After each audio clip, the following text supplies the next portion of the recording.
adapts best to your sport, hockey and lacrosse?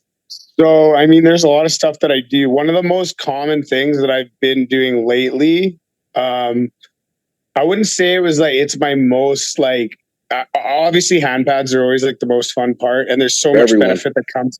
Yeah, like that's the best. Like you can't wait till that you get past that grind at the beginning to get on the pads. You know, that's always the fun part.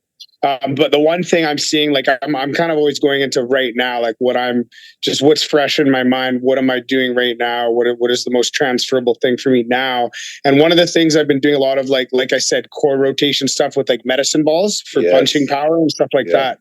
And I'm finding it very good for my shooting mechanics, just because it's, like I said, getting my whole body involved. And then I go onto the ice and I notice my shots getting harder just through that. So that's one of the big things that I've really noticed, the everything's getting harder as far as on the ice, and I'm just getting a lot more power, just rotating my body properly.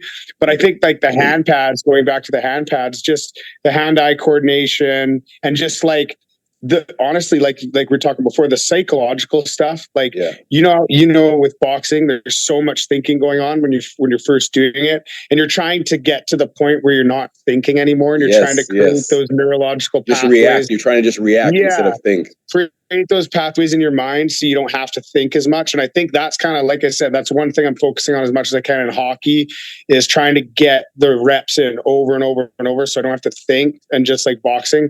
So that's like one of the things with like hand pads, and like even when you work with a new coach, like you could have been doing hand pads with one guy for 10 years, and you go to a new coach and you don't have that flow at first. So you're having to think a little bit more.